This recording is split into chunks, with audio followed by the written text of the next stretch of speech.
Welcome back to IGN Live at San Diego Comic-Con 2019.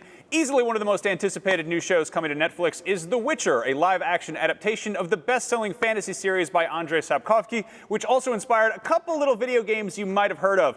Joining me now, please welcome the stars of the show, Henry Cavill, Freya Allen, and Anya Chalotra, and showrunner Lauren Schmidt-Hissrich. Thank you guys so much for coming by. Thank you.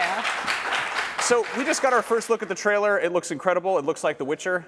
You guys are clearly, it looks like The Witcher. Good. That's a good thing. Good start. It's a very good start. Yeah. And you guys are clearly you're drawing from the books. I think that's something that needs to be clarified. This is the same universe as people who've played the games might have seen, but there are this is sort of unfamiliar territory on a screen. Lauren, can you talk a little bit about that? Absolutely. I mean, we're all big fans of the books. We're all big fans of the video games as well, but this is solely based on the books, and that's really where we drew our inspiration from, starting with the short stories.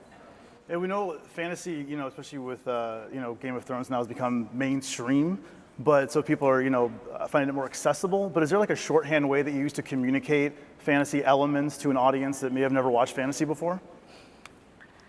I don't know about a shorthand. I mean, what's funny is I think the best way to deal with fantasy is to drop people right in and expect them to pick it up and learn it. We expect our audience to be smart and want to be there. In the writer's room, we're constantly laughing because these phrases start to roll off your tongue, and you'll be talking about the trial of the grasses, and you're like, that's not a thing. It's not a thing. But we know that our audience is going to fall in love with it and really jump in with us, feet first. I think even The Witcher does a good job of kind of taking familiar fantasy tropes that might have been, sort of like, D&D themes that we're sort of familiar with and kind of turning them on their ass. At the tail end of the trailer, Henry, you've got stuff coming out of your eyes.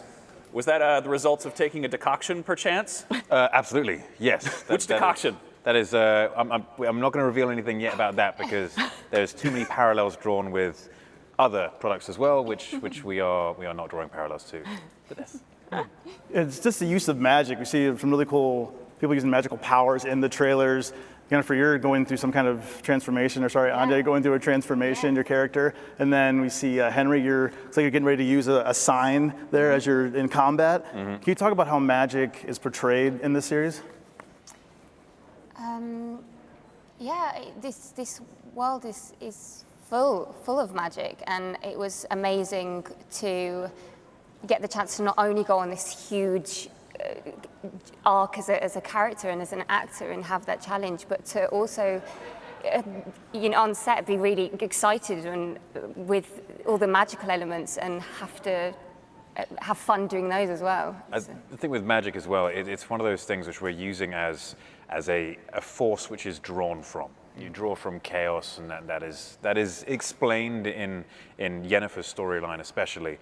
And it manifests in different ways, and you will see it as the audience how it manifests, and some familiar things which players of the game and readers of the books will understand.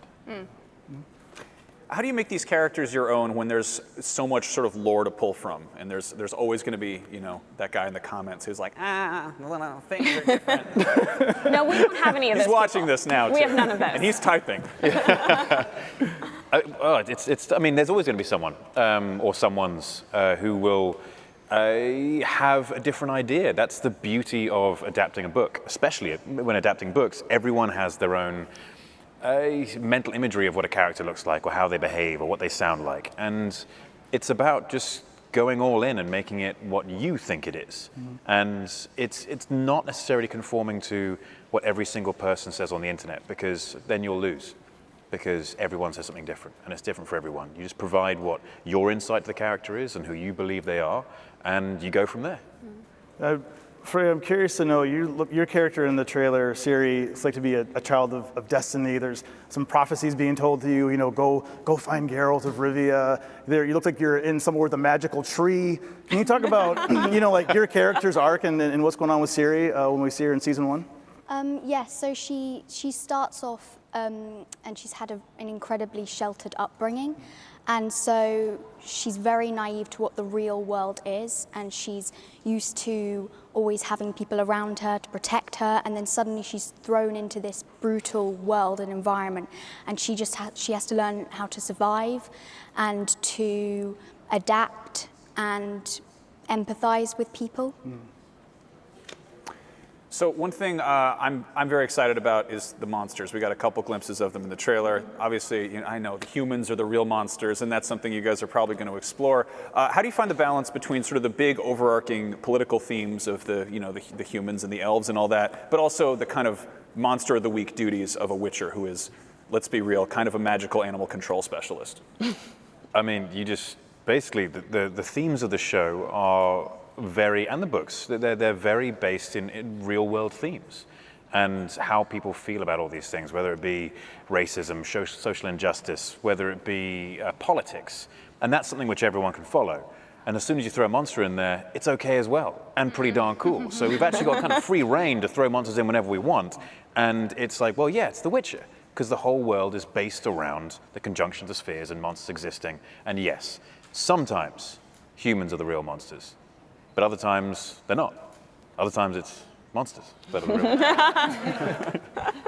And I was curious too, Henry, I know your background, you are a gamer, and the series, of course, is based on the books, but the games are also based off the books as well. Yep. And Oren, for you too, it's like, how do you bring those all together and balance all that out? Because there's a large portion of the audience that has only played the games and not read the books, and kind of making it all feel at home. For me, personally, it's like, it'd be like playing another run of The Witcher 3, but with a completely different skin on. And that, I think, would be interesting, because I've played it through a number of times now, and it's like, okay, cool, I've done it, I've seen it, and I still get that same enjoyment out of playing it through, but what if I could play it slightly differently? Then, yeah, this is kind of what it is for me when you're doing the show. Yes, it's Geralt of Rivia, The Witcher, but he looks like me now. And for me, that's an interesting thing. It creates a freshness to it, because the themes are still very similar. Will there be Gwent? We can't talk about it. Yeah. That's the secret? You can't talk about Gwent yet? It's one of the secrets. Nice. One thing, you guys know this, that the big thing of The Witcher is, there's the world is at stake, you got to go do the big thing, but also there are side quests. Will the show will it dawdle a little bit? Will we see some little side adventures here and there? Will it get off the big epic storyline to maybe have? Absolutely. I mean, I think that part of any television show, of course, is those big epic journeys and everything that you see building over a season and hopefully an entire series. But you also have to dig into individual episodes and really love the stories that you're doing there. So all of our characters have sort of side journeys, and we wanted to take the space to actually get to know them as characters and their relationships with other people and their relationships eventually with each other.